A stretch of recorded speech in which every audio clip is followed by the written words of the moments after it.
Focus TV international breaking নিউজে আপনাদেরকে স্বাগত। আসুন জেনে নেই আজকের প্রধান প্রধান সংবাদ শিরোনামগুলো। ইরানের হামলার প্রশংসা করায় বাহরাইনে বাংলাদেশিসহ গ্রেপ্তার ৬।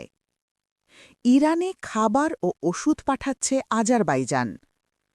ইরানে আজ সবচেয়ে তীব্র হামলার দিন, মার্কিন প্রতিরক্ষামন্ত্রী। ইরানের ভূগর্ভস্থ অস্ত্র গবেষণা কেন্দ্রে বিমান হামলা চালিয়েছে ইসরায়েল। আকাশসীমা লঙ্ঘনের বিরুদ্ধে ইরানকে তুরস্কের সতর্কবার্তা।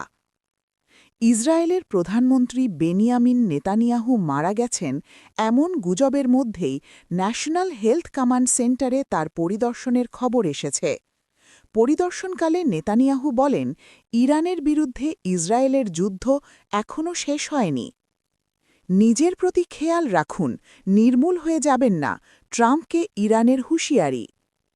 চাপমুক্ত সহযোগিতার নিশ্চয়তা দিলে ইউরোপকে তেল গ্যাস সরবরাহে প্রস্তুত রাশিয়া। তেলের দাম বৃদ্ধিতে আতঙ্কিত হবার কারণ নেই, I have a plan for everything, বলেছেন ট্রাম্প।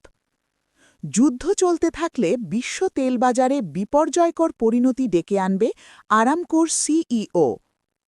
বাহরাইনে মার্কিন সেনাদের অবস্থানরত হোটেলে ইরানের হামলার দাবি। ইরানের বিরুদ্ধে যুক্তরাষ্ট্র ইসরায়েলের যুদ্ধ ব্যর্থ হয়েছে, আরাগচি বলেন। মার্কিন প্রেসিডেন্ট ডোনাল্ড ট্রাম্প বলেছেন, তার প্রশাসন কৌশলগতভাবে গুরুত্বপূর্ণ হরমুজ প্রণালীটি নিজেদের দখলে নেবার চিন্তাভাবনা করছে। সিবিএস নিউজকে এই তথ্য জানিয়েছেন মার্কিন প্রেসিডেন্ট। এই ছিল আজকের প্রধান প্রধান আন্তর্জাতিক সংবাদ শিরোনাম। আমাদের পরবর্তী সংবাদ দেখার জন্য ফোকাস টিভির সাথে থাকুন। ধন্যবাদ।